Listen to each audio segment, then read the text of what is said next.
Bon, j'ai vraiment envie de vous montrer la malhonnêteté de ce monde moderne avec un simple exemple. Ok? Je ne suis pas allé chercher très loin.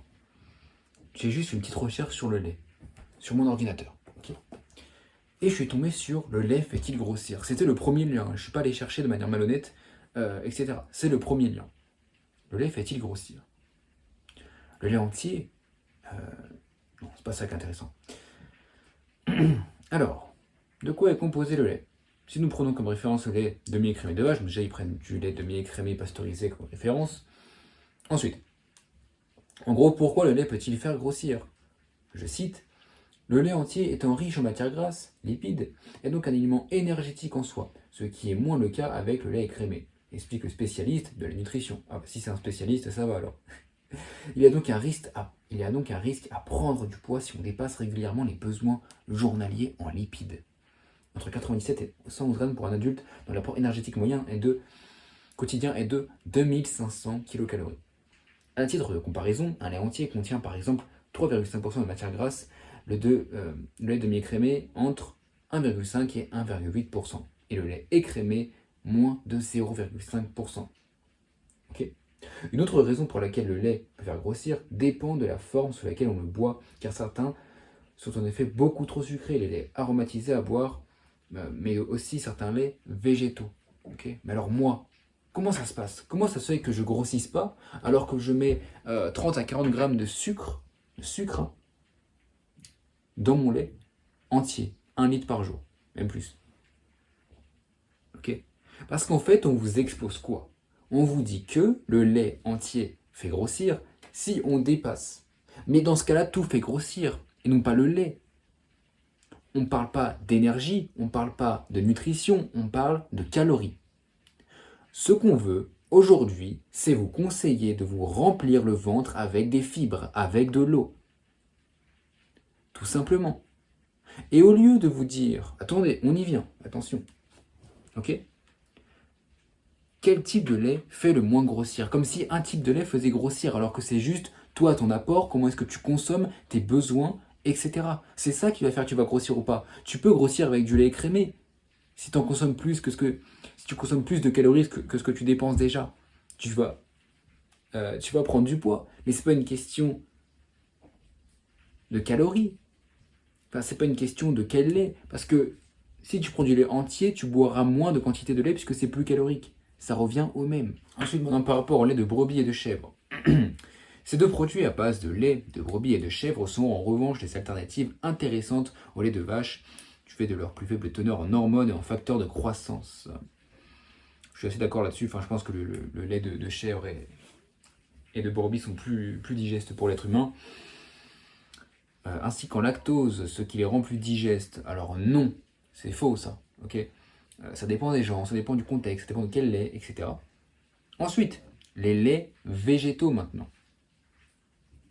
Soja, amandes font-ils grossir? De façon générale, et si les laits végétaux sont plus caloriques que le lait de vache écrémé, il en demeure pas moins intéressant pour les personnes intolérantes au lait animal. Donc on vous disait, qu'est-ce qu'on vous disait? On vous disait que c'est que un lait trop calorique, ça fait prendre du poids, mais maintenant on vous dit, ah, donc ça c'est un lait qui est un peu plus calorique, qui est même bien plus calorique, mais ça va parce que bah on va vous exposer pourquoi. Alors pourquoi? Voyons voir. On nous apporte le lait d'avoine, le lait de soja. Alors, le lait de soja, lui, est considéré comme l'un des laits les plus légers parmi les végétaux. En plus d'être digeste, c'est faux, il n'est pas digeste, c'est bourré d'antinutriments, il compte moins de 40 calories pour 100 grammes, contre 188 calories pour le lait de coco. Le lait de coco, c'est littéralement le meilleur lait végétal au monde. Hein. Par exemple, il a aussi l'avantage de ne pas contenir de cholestérol. Oh non, pas du cholestérol. Non, plus sérieusement, c'est honteux, je suis désolé.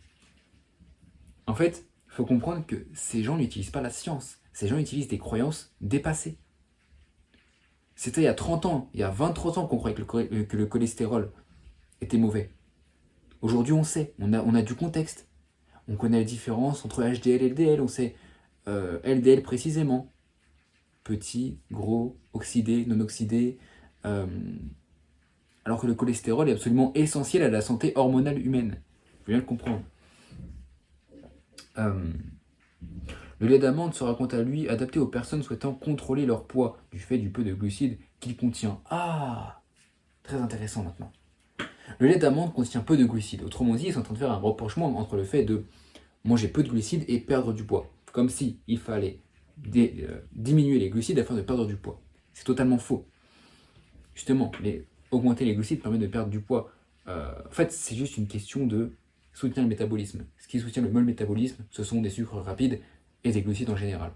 Des glucides digestes.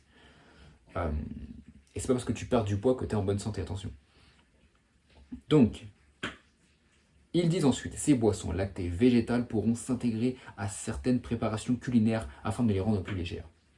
Pour les versions salées, prendre par exemple du lait d'amande à la place du lait de vache, et pour les recettes sucrées, recouvrir au lait de soja au lieu de la crème, précise la nutritionniste.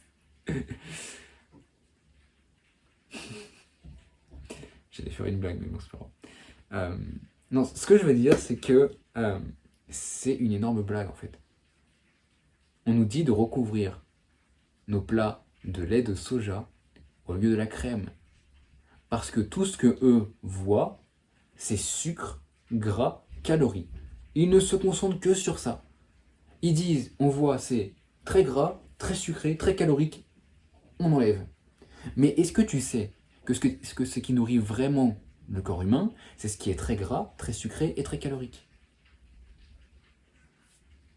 Nos ancêtres se sont toujours dirigés vers la viande, qui est extrêmement dense en calories, vers des patates, vers des tubercules qui sont extrêmement denses en calories, vers des laitages, des fromages, etc. Tu crois vraiment qu'ils allaient survivre avec de la salade? Ils sont allés vers du blé, du pain, extrêmement dense en calories, en énergie. Et le fait de se limiter qu'aux calories, c'est un truc de go muscu, mais c'est un truc de santé moderne en général. C'est le fait de totalement mettre de côté la nutrition. Totalement. Et après, on s'étonne que l'être humain est carencé, que l'être humain manque de vitamine D, que l'être humain manque de beaucoup de vitamines essentielles, que l'être humain manque de tout ça. Pourquoi? Parce que tu lui dis d'enlever la crème entière ou de la crème pour du lait végétal de soja. Donnez-moi les nutriments du lait végétal de soja. Donnez-moi. Des glucides, ok. Mais les nutriments maintenant, il y a quoi dedans? Quelques vitamines, quelques minéraux, ok. Pas de vitamines liposolubles. Dans la crème, tu as vitamine A, D, E, K. Vitamine liposoluble. Si tu la prends de qualité, c'est un anti-stress total. Ça va vraiment nourrir ton corps.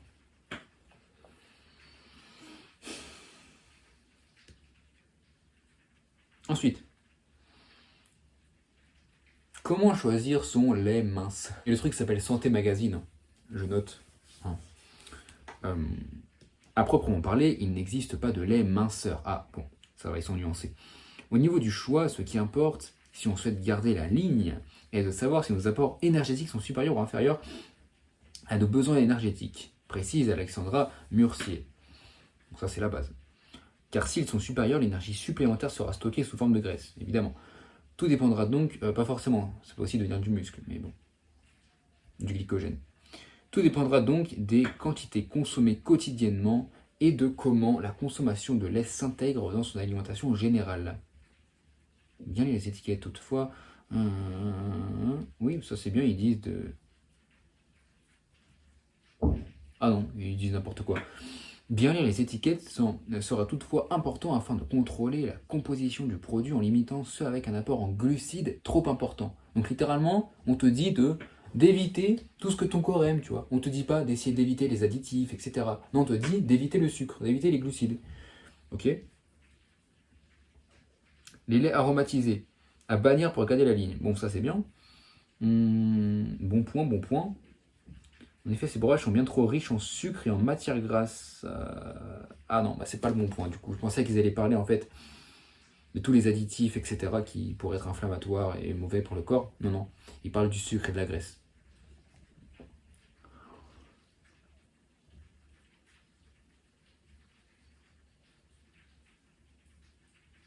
Il serait de même avec le lait concentré. Parfois glissé à tort dans un café. À tort. À tort. Écoutez-les. Écoutez-les. Écoutez-les s'il vous plaît. Il en serait de même, vous voyez, en gros c'est problématique, il en serait de même avec le lait concentré, parfois glissé à tort dans un café ou sur des fruits. Donc tu veux une salade de fraises? Tu veux un café avec de la bonne crème, du bon lait concentré?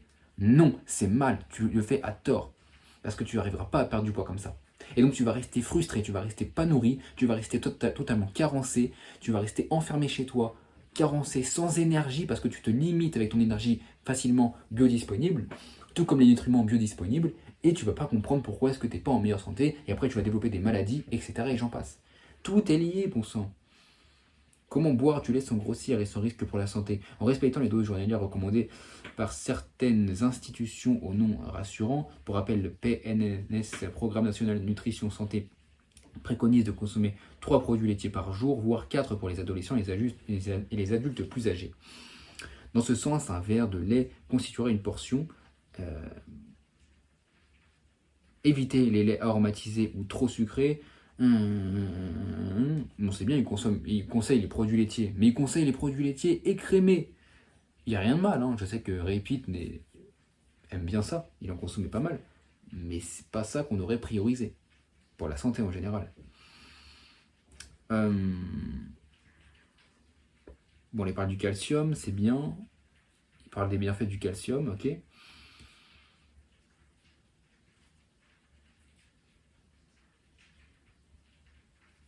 Ok, donc j'ai repassé un petit peu en revue je vous laisserai aller voir, hein. Hop. Je vous laisserai l'opportunité d'aller voir ça. Et en fait, mon but, en fait, c'est pas de crier partout pour rien. Je fais pas un contenu d'habitude comme ça, mais mon but, c'est juste de vous montrer la blague immense de ce monde moderne. On s'est totalement détaché de ce que nos ancêtres avaient compris pendant des milliers d'années. Et ne dites pas ce que... Enfin, n'essayez pas de faire croire que je dis un mensonge, en fait. Parce que si on regarde, l'homme n'a jamais été aussi en mauvaise santé, il est carencé, malade, et en même temps, on essaye de limiter l'alimentation. On dit c'est graisse, c'est pas bien, évite le sucre, évite les glucides, pourtant on est de plus en plus malade, tu vois. Ils m'ont dit non, l'homme moderne est en bonne santé. Il y a beaucoup moins de morts infantiles qu'avant, oui c'est vrai, mais l'homme est en bien meilleure santé. L'Américain moyen va aux urgences, de ce que j'ai vu, une fois tous les 3 ans. Une fois tous les 3 ans. Alors je suis nul en maths, donc j'ai pas envie de faire un calcul sur une vie. Mais, ah bah non, parce que si la personne vit 90 ans, elle ira 30 fois aux urgences, à l'hôpital. Je sais pas si cette source est vraie, mais en tout cas, ce que j'ai entendu. Donc,